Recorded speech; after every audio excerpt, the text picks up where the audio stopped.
Soldier Orphe. You two again? And now you have the proxy as an accomplice too?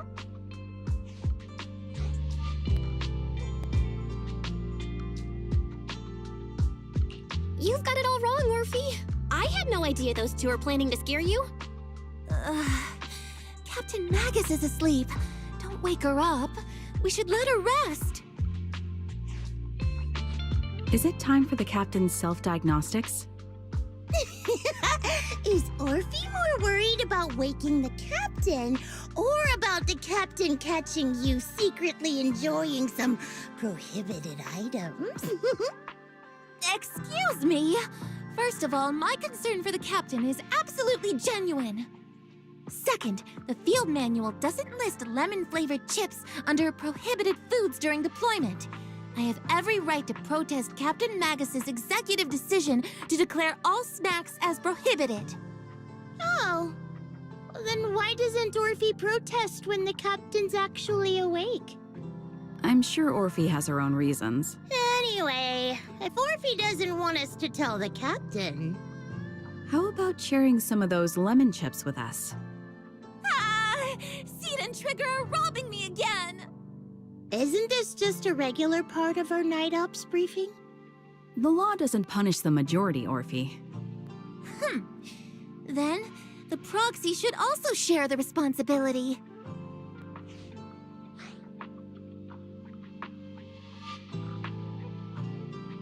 A special mission to get rid of lemon-flavored chips? Count me in!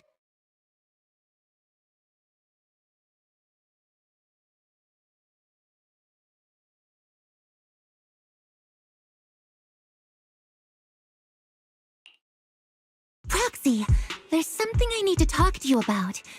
It's about the captain.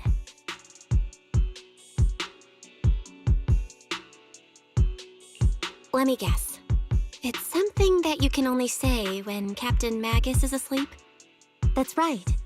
Proxy, I want to apologize on behalf of the captain for her bad attitude toward you during the mission. But there's a reason why the captain acted that way.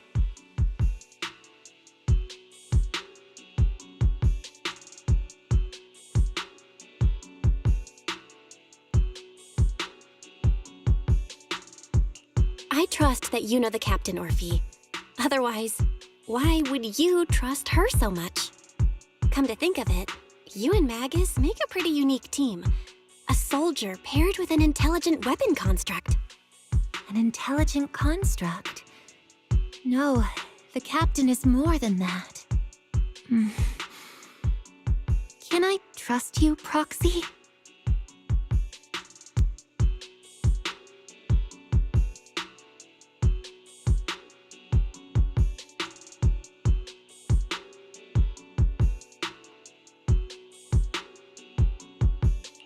Like I said, just like you trust Captain Magus. I'm just a gunner. A soldier here to support Captain Magus. Orphe, you're being too hard on yourself again. You're special. You're one of a kind. That's how they would comfort me, if Captain Magus and the others were here. But no. I know that I'm not someone special. From the moment I was born, being a gunner has been my sole purpose and mission. In the disaster 11 years ago, New Eridu lost so much. It lost so many of its soldiers. The Defense Force's last remaining gemstone, Obsidian Division, also suffered heavy losses. At the time, the military had launched various research projects. Enhanced soldiers, cybernetic soldiers even. Cloned soldiers. It sounds brutal, doesn't it? But if it weren't for these cruel projects, Obsidian Division might never have lasted this long. I was also born at that time, cloned from a legendary soldier, and designed to aid that legendary soldier as an assistant. That legendary soldier's military codename was Magus. The soldier's original body has long been destroyed. All that remains now is a backup of her consciousness, or what you could call her soul, stored within the weapon. Even in death, she's still wielded as a weapon by the Defense Force. Though Captain Magus always says it's what she wanted, is it really a blessing or a curse? All things considered, I'm quite lucky. Selfish, even. I stole her body, her name. You could even say I stole her life. But Captain Magus has never cared about that. She'd just say to me, "Orphe, my life was far too boring. You should live your own life." I know the looks in my comrades' eyes often carry sympathy or pity, mockery, or even disgust. Still, I can't help but feel that I'm lucky. I met Captain Magus, I met Obel Squad, and even crossed paths with someone as strong and interesting as you, Proxy. I know there's nothing special about the way I was born, but you all keep telling me, "Orphe, you're being too hard on yourself again. You're special. You're one of a kind." Yet, the cold glass tanks, the tasteless nutrient fluids, those eyes filled with sympathy, pity, mockery, or disgust, they all proved one thing. I'm nothing special. They all told me I'm just a pathetic, tragic person. But you all keep telling me, over and over again, "You're one of a kind, Orphe." I can leave those glass tanks in the past. I just don't want to let your expectations down. Rather than those cold, lifeless glass tanks, I want the warmth of Captain Magus. I'd rather have my noisy Obel Squad and you, the cool Proxy. Our pasts, whether it's mine or Captain Magus's, are not what define us. Although Captain Magus often jokingly calls you the villain, that's all just talk. Our pasts are not what define us. Instead, it's up to us to determine our destinations. As a Proxy, you'll lead us to the right place. I believe in you, Proxy.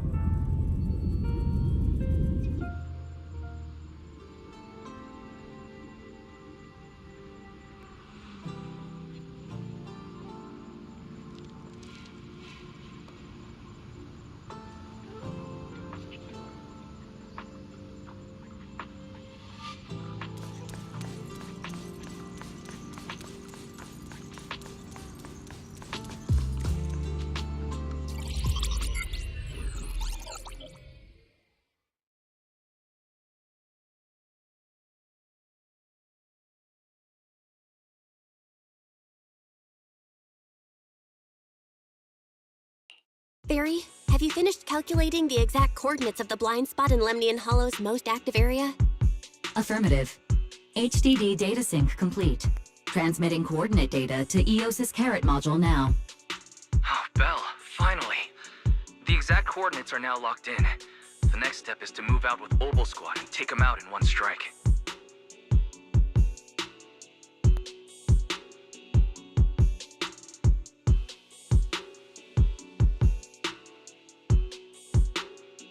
Negative. Lorenz's forces have currently halted all further operations, so Obel Squad is unauthorized to act without orders. Could you send a message to Ishu and Shifu? Actually, scratch that. Better send it to Senior Fufu instead. Shifu never replies to messages. Just say, Junior Belle needs your help. It's urgent. Please ask Ishu and Shifu to come to the rescue. P.S. Don't let the Defense Force find out. Poor Junior Belle is suffering cruel mistreatment at the hands of the Defense Force. It's urgent. Come rescue her immediately. P.S. Keep a low profile and avoid any clashes with the Defense Force.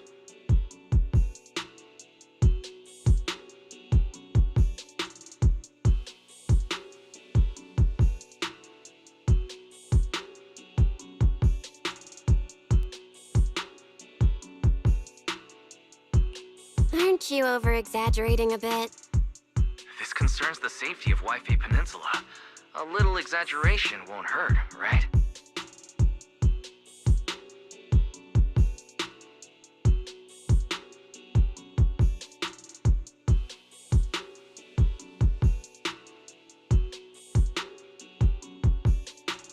All we can do now is pray that Yunque Summit sends help soon.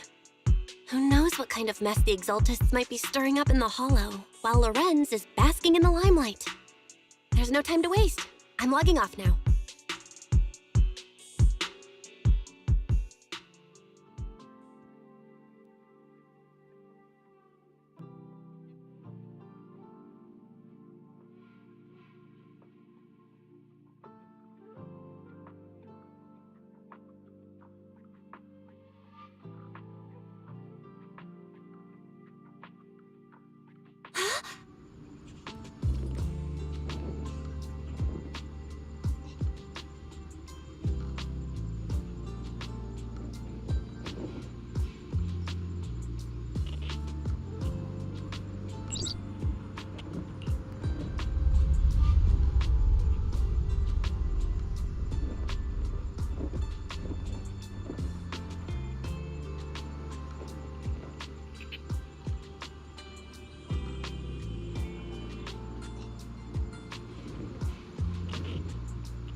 I think I just had a dream. Am I dreaming? Or is this really Swabian Temple? My disciple. Fufu told me poor Junior Bell is suffering cruel mistreatment at the hands of the Defense Force. It's urgent. And that I need to stay low and avoid any clashes with them. Word for word! The message came straight from Junior Bell's brother! By the way, I'm here too. Someone's messing with our junior out there. That's the last straw. Shifu, it's time we step in and get an explanation, don't you think? What do you mean by step in? Junior Bell just looks a little dazed, that's all. I don't see any signs of cruel mistreatment. Did Ishun Shifu use a technique to bring me to Swabian Temple? Seems you're finally catching on now. Your safety, of course, is our highest priority. But given how you contacted us in such a rush, I assume you've run into some trouble with the military? Come on, Junior Bell! What happened out there that made you call Shifu for help? Don't worry, you can tell us. We're all here for you. That's right. All your seniors are here.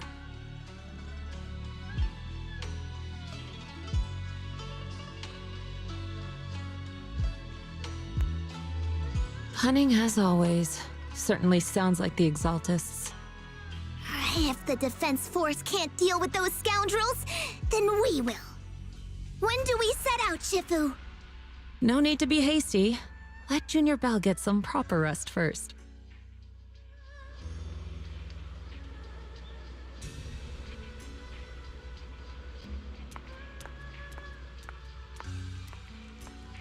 Oh.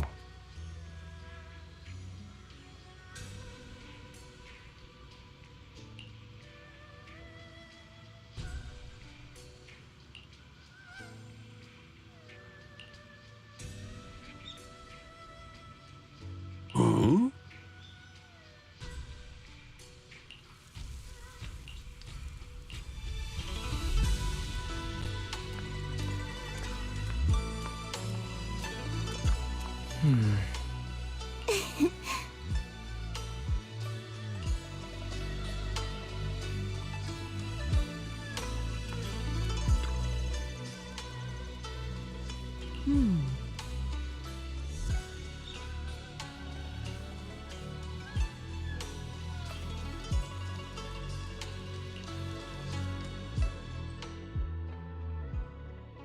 Hand over the proxy!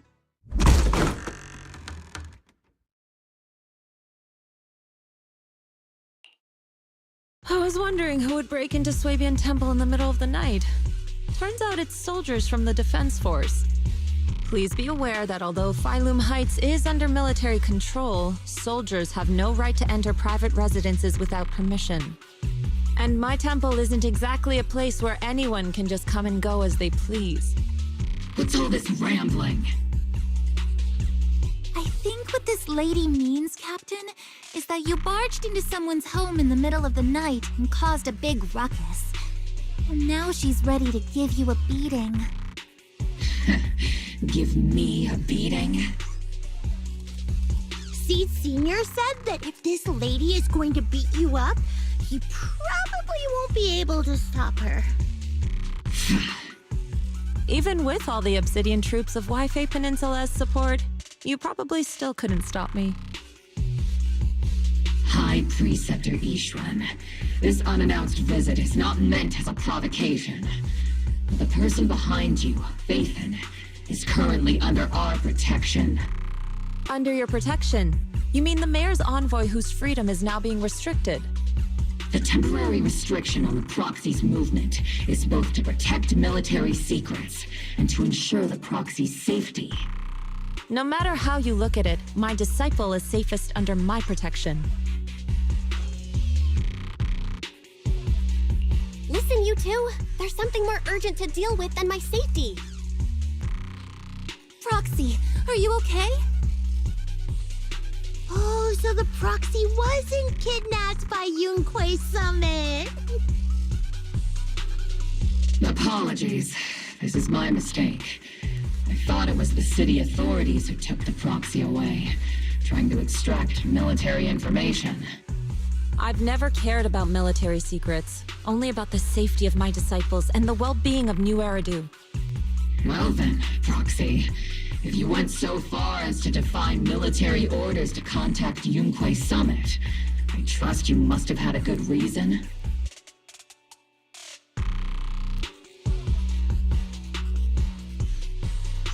You mean you're absolutely certain that the Exalta still have a real stronghold hidden somewhere in the Hollow?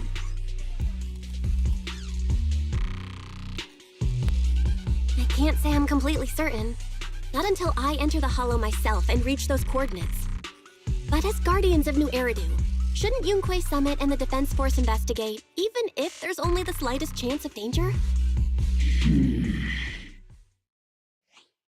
Belle, I just received an alert from Fairy. According to real-time Hollow monitoring data, ether activity is rising across the entire Lemnian Hollow. Warning. Ether activity across Lemnian Hollow is approaching record-high levels. Warning. At the current rate of Hollow expansion, there is a 17.2% chance that Lemnian Hollow will breach the Zenless limit within 1,026 hours. What's that voice assistant rambling about this time? Basically, she's saying that if left unchecked, the Hollow might just go boom.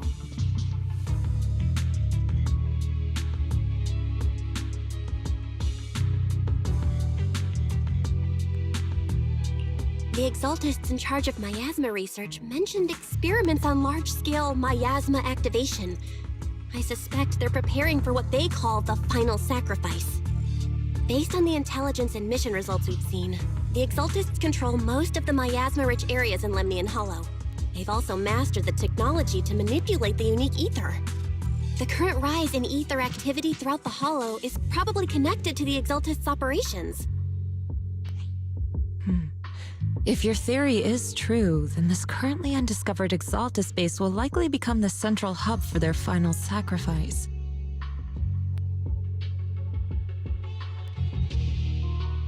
Exactly. But if we can take out their hidden base, the sacrifice ritual won't happen, and the Hollow's rising activity will be back under control. How do you manage to sigh with a mechanical throat like that? Although I tried to ignore some of the seemingly fabricated technical terms, you still managed to lose me. So essentially, we head in, confirm whether any Exaltist rats are still stirring up trouble, and if they are, we wipe them out. That should eliminate the threat, right? Wow, Captain Magus. You actually understood everything this time. Amazing. Then let's move out. Oval Squad will personally eliminate the looming shadow that threatens Wi-Fi Peninsula. But Captain Magus, weren't you just saying an hour ago that military orders must never be disobeyed? Disobeying orders? Hardly. We were chasing after Phaethon, who fled all the way into the Hollow with classified military intel. Captain Magus, your enthusiasm is truly moving. But you could have just left it to Yunquay Summit. It's our duty as the Defense Force to wipe out the Exaltists. If our superior officers have failed in that duty, then I'll take responsibility myself. Besides, the Obscura still haven't been fully examined. If a sacrifice really did emerge from the boxes, then Defense Force soldiers, and even civilians, would pay dearly. I understand. My disciples and I will remain on standby at Phylum Heights and fulfill our duty to protect this place.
In that case, the attack plan and the operation start time need to be decided ASAP. Deploying all of Obal's squad would draw too much attention. I'll need to wait for the right moment. Let's regroup and launch the operation first thing tomorrow morning. All members of the Obal squad, return to base and get some rest. Yes, Captain Magus. Tomorrow's probably going to be a long day.